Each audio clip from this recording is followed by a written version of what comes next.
আমাদের সঙ্গে রয়েছেন ঘাটাল থেকে আমাদের অপর প্রতিনিধি সুদীপ্ত। সুদীপ্ত, আরও একবার তোমার সঙ্গে সেই ছবিটা দেখব যেখানে আমরা জানি যে বিদ্যুৎ বিচ্ছিন্ন এই জায়গাগুলো, যে জায়গাগুলোতে তুমি ঘুরছো বা তুমি যেখানে রীতিমতো কষ্ট করে যাচ্ছ, সেই জায়গাগুলো বিদ্যুৎ বিচ্ছিন্ন, জলবন্দী মানুষগুলো আদতে পানীয় জল পর্যন্ত কি তারা পাচ্ছেন? কারণ এখানে তো জল মিশে যাচ্ছে।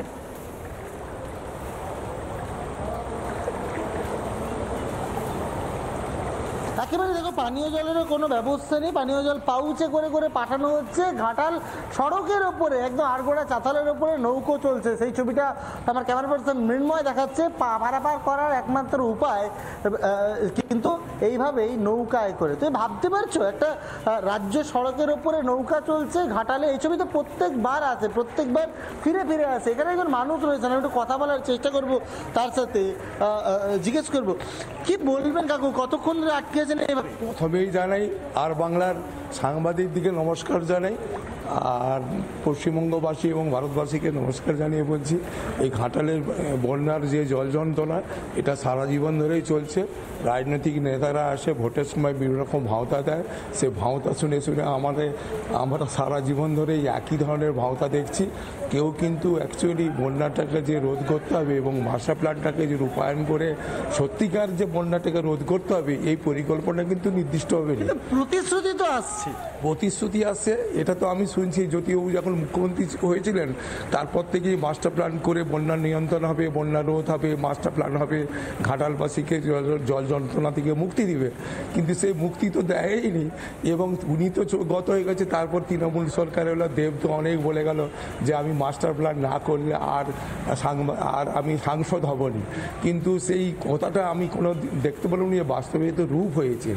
এইভাবে আপনাদের প্রত্যেক বছর আটকে থাকতে, এইবার প্রত্যেক বছর শুধু আটকে থাকা না, আমাদের এইটা তো একটা মেন রাজ্য সড়ক এবং এইখানটাকে ঢুকতে গেলেই প্রথমেই ঘাটাল থানা পড়ে, তারপরে মার্কেট, এটা ভরা মার্কেট একটা।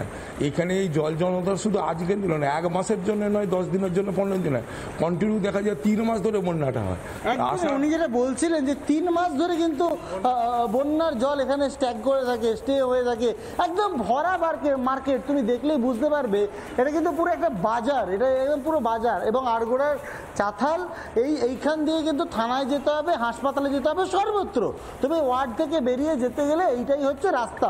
সেই রাস্তাটার অবস্থাটা বিশাখা দেখলেই একেবারে স্পষ্ট হয়ে যাচ্ছে। এবং এইভাবে নৌকা নিয়ে বিভিন্ন ওয়ার্ডের ভেতরে যেতে হচ্ছে।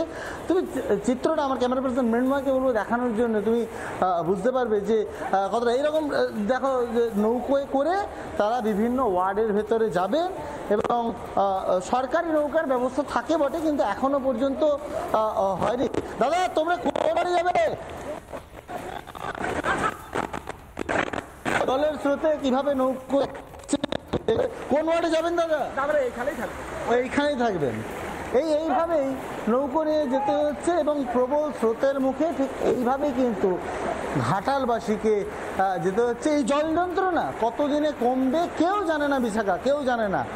এটা একদিনে কমার তো কোনো সম্ভাবনাই নেই। আগামী 10 দিন, 15 দিন, 20 দিন, 1 মাস পর্যন্ত কিন্তু এই দশাতেই পড়ে থাকতে হতে পারে ঘাটালবাসীতে। আর এইভাবেই থাকবে, সমস্ত দোকানপাট বন্ধ, মানুষের জনজীবন হবে বিপর্যস্ত। বিশাখা, আমরা এই মুহূর্তে সেই ছবিগুলো দেখছি এবং সত্যি হতবাক হচ্ছি যে আর কত বছর গেলে তবে ঘাটালের মানুষ তারা স্বস্তি পাবেন এবং বর্ষার নাম শুনলে তাদের মধ্যে আতঙ্ক কাজ করবে না। প্রত্যেক বছর আসে আর এটাই ছবি হয়ে দাঁড়ায় ঘাটালের। এই যে ছবিটা দেখা যাচ্ছে একেবারে আকাশপথে তোলা এই ছবি, যেখান থেকে শুধুমাত্র কিছুটা সবুজ ছাড়া বাকিটা শুধুই জল। এবং এই জলটা কখনোই এই গোটাটা নদী নয়, এখানে জনবসতি রয়েছে, রাজ্য সড়ক থেকে শুরু করে গ্রাম, একটার পর একটা ওয়ার্ড, সব কিছু রয়েছে যা এই মুহূর্তে জলের তলায়। এবং এই মুহূর্তে শুধু নয়, আজকে মাত্র কয়েকদিনের বৃষ্টিতে যা অবস্থা হয়েছে, তারপর যখন ভরা বর্ষা আসবে তখন যে কি ছবি আমরা দেখব ভাবতে গেলেই শিউরে উঠতে হয়। প্রত্যেক বছর এই এক ছবি দেখা যাচ্ছে, কিন্তু তারপরেও রাজনীতির কিছু কম হয় না। প্রতিশ্রুতির বন্যা বয়ে যায়, সেই সঙ্গে বন্যা সময় তাদের আর সেভাবে দেখা যায় না আদতে, বাস্তবে যখন বন্যা শুরু হয়। আজকে আমরা যে ছবি দেখছি ঘাটালের, এই ছবি আমাদের প্রতিনিধি তুলে ধরছেন প্রতি মুহূর্তে। এবং ঝাড়গ্রাম, সেখানেও আমাদের প্রতিনিধি রবীন্দ্রনাথ রয়েছেন, তার সঙ্গেও আমরা কথা বলবো। কিন্তু ঝাড়গ্রাম হোক, ঘাটাল হোক, হাওড়া হোক, সেই সঙ্গে আমরা দেখতে পাচ্ছি হাওড়া রামতার ছবিটাও, সেখানেও দেখুন শুধুই জল আর জল। মাত্র কয়েকদিনের বৃষ্টি হয়েছে, নাগাড়ে বৃষ্টি এমনটা আমরা দেখি। বর্ষা যেভাবে ভরা বর্ষার বৃষ্টি সেটাও কিন্তু এখনো শুরু হয়নি। সেই জায়গা থেকে ঝাড়গ্রামের একটা বড় অংশ ডুবে গিয়েছে। ঘাটাল একেবারে জলের তলায়, পাঁচটা ওয়ার্ড জলবন্দী। আর এই মুহূর্তে হাওড়ার যে আকাশপথে আমতার ছবি তুলে ধরেছি আমরা, সেটা দেখুন। সেখানে ওই একই রকমভাবে মাঝখানে কিছুটা সবুজ, কিছু বাড়ির মাথা দেখা যাচ্ছে, বাকিটা শুধু জল।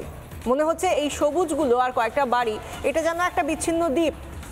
বাকিটা পুরোপুরি নদীর তলায় যেন চলে গিয়েছে। আদতে নদীর তলায় নয়, নদী এবং রাস্তাঘাট সব এক হয়ে গিয়েছে।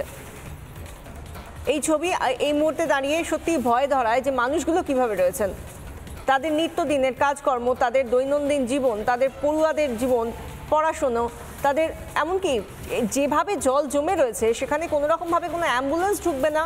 কোনো মানুষ যদি অসুস্থ হন তাহলে হাসপাতালে কিভাবে যাবেন, সেটাও একটা বড় প্রশ্ন।